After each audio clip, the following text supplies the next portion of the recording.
प्रदेश के कई इलाकों में इन दिनों तेंदुआ, भालू और अन्य जंगली जानवरों की बढ़ती गतिविधियों के कारण दहशत का माहौल है। कई जगहों पर स्कूल जाने वाले बच्चों को जान का खतरा बना हुआ है। हालात की गंभीरता को देखते हुए वन विभाग की टीमें लगातार गश्त कर रही हैं। संवेदनशील इलाकों में पिंजरे लगाए गए हैं और जानवरों को ट्रैकुलाइज करने की कार्यवाही भी जारी है। सरकार की ओर से ये भी साफ निर्देश दिए गए हैं कि अगर किसी स्थान पर स्थिति बेकाबू होती है और जनजीवन पर सीधा खतरा बनता है तो सख्त कदम उठाने से पीछे भी नहीं हटेंगे। शिक्षा विभाग की ओर से बच्चों की सुरक्षा को प्राथमिकता देते हुए प्रभावित इलाकों के प्राथमिक स्कूलों में ऑनलाइन पढ़ाई की व्यवस्था की गई है। वहीं कुछ स्कूलों में बच्चों को सुरक्षित लाने ले जाने की जिम्मेदारी वन विभाग की टीम निभा रही है। शिक्षा मंत्री धन सिंह रावत का कहना है कि जहां जहां दिक्कत सामने आई है वहां तुरंत एक्शन लिया गया है और अब हालात धीरे धीरे सामान्य हो रहे हैं। ये जो जंगली जानवर हैं उनकी पूरे प्रदेश में आजकल काफी बड़ी दिक्कत है और आपने देखा होगा कि हमारे पौड़ी जनपद में 6-7 गांव में घटना हुई है और हमने तुरंत जो है एक्शन भी लिया है।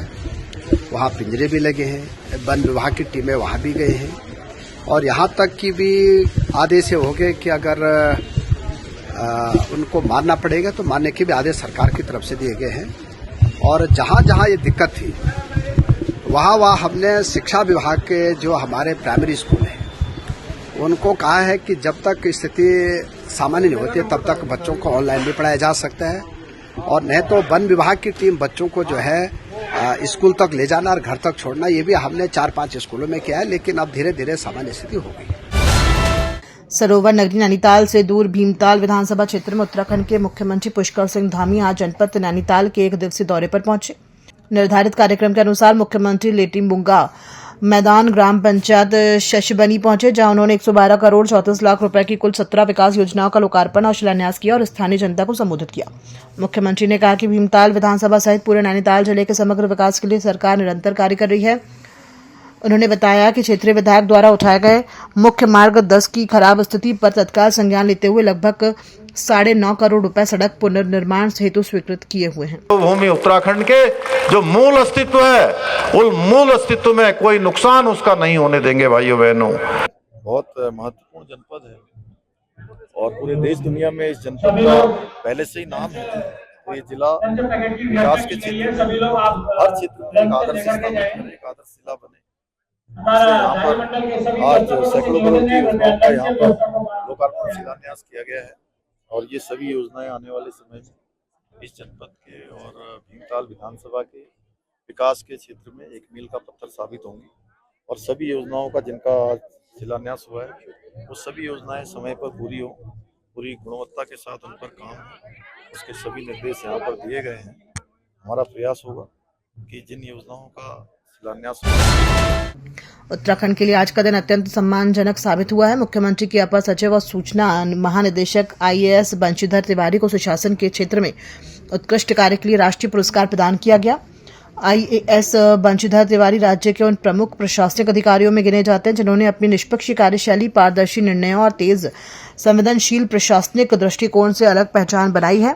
जिला प्रशासन से लेकर शासन स्तर तक की अनेक महत्वपूर्ण जिम्मेदारियों को संभालते हुए उन्होंने विकास कार्यों और प्रशासनिक सुधारों को नई दिशा प्रदान की है। इंडिया कॉन्फ्रेंस हो रही है कल देहरादून में, तो उन्होंने इस पुरस्कार को दिया। मैं उनका भी आभार व्यक्त करता हूँ। उन्होंने कुछ देखा होगा, कुछ लगा होगा, तो उन्होंने पुरस्कार देने के लिए अनुरोध किया था। मैंने अपनी सहमति भी दे दी है। तो आपकी टीम को भी आपने मुझे यहाँ मौका दिया, आपका भी आभार और मैं PRSI का भी थैंक यू करता हूँ। आगामी शीतकालीन यात्रा, पर्यटन सीजन, क्रिसमस, नववर्ष और स्कूलों की छुट्टियों के दौरान काफी संख्या में पर्यटकों के देहरादून आगमन की संभावना के दृष्टिगत प्रतिबंधित चौराहों स्थानों पर धरना प्रदर्शन, जुलूस, रैली आदि करने वालों पर कार्रवाई होगी। बिना अनुमति के धरना प्रदर्शन, जुलूस, रैली आदि का आयोजन करने वाले आयोजकों पर BNS की धारा 223 के तहत किया जाएगा मुकदमा दर्ज।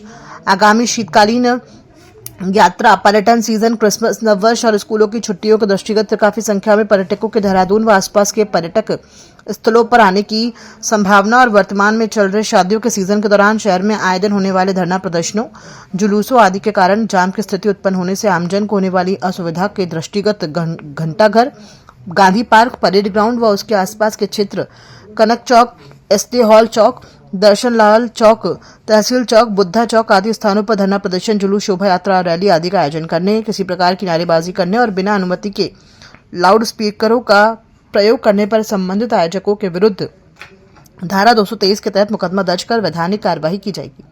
में देखा गया कि जो है काफी सारे जुलूस धरना प्रदर्शन प्राय होते रहते हैं और इधर भी देखा गया कि काफी संख्या में ऐसे लोग हैं जो अपनी मांगों को लेकर यहाँ पर जुलूस धरना प्रदर्शन करते हैं, बट उनके द्वारा विधिवत जो है पुलिस प्रशासन से जो है अनुमति नहीं ली जाती, जिससे आमजन को भी दिक्कत होती है और साथ ही साथ ट्रैफिक की समस्या भी रहती है। इसको देखते हुए पुलिस प्रशासन द्वारा 163 BNSS के तहत जो एक आदेश जारी किया है, जिसमें कुछ जगहों को हमने प्रतिबंधित किया है, कुछ स्थानों को इसमें चिन्हित करके प्रतिबंधित किया गया। सिर्फ उन जुलूस की जो अनुमति विधि सम्मत लेते हैं अनुमति और जिनके रूट्स को निर्धारित किया जाता है, तो उनको ही अनुमति प्रदान की जाएगी और जो इसका उल्लंघन करेगा उसमें जो है 223 हमारी BNS की सेक्शन है, जिसके तहत जो आयोजक होंगे या जो उसके लीडर्स होंगे उनके विरुद्ध इसमें मुकदमा दर्ज करने के लिए सभी को निर्देश जारी किए गए हैं। उत्तराखंड के मुख्यमंत्री पुष्कर सिंह धामी मुक्तेश्वर लेटीबुग्गा पहुंचे, जहां स्थानीय लोगों ने पारंपरिक रूप से उनका स्वागत किया।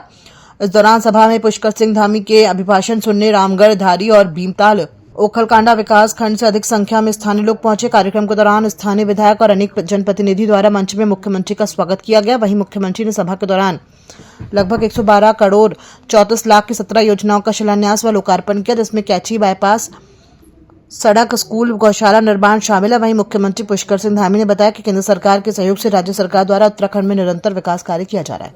12 करोड़ रुपए से अधिक लागत की 17 विकास योजनाओं का आज यहाँ पर हमने लोकार्पण और शिलान्यास किया है, जिसमें हम सड़क, शिक्षा, चिकित्सा, खेल, सिंचाई सहित विभिन्न विकासपरक योजनाओं के अलावा निराक्षित गौवंश के संरक्षण के लिए आज यहाँ पर हमने गौशाला का लोकार्पण भी हम कर रहे हैं। मुझे पूरा विश्वास है कि ये सभी योजनाएं इस क्षेत्र में आधारभूत सुविधाओं को, जरूरतों को और अधिक सशक्त बनाने में, लोगों के जीवन को आसान बनाने में बहुत मददगार साबित होंगी।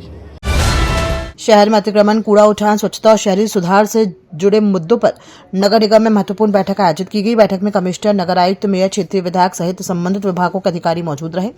शहर की सफाई व्यवस्था को दुरुस्त करने पर विशेष जोर दिया गया। उन्होंने कहा कि कूड़ा उठान में तेजी लाने के लिए कूड़ा संग्रहण वाहनों की संख्या बढ़ाने के निर्देश दिए गए हैं, ताकि सभी वार्डों में समय पर और व्यवस्थित सफाई सुनिश्चित हो सके।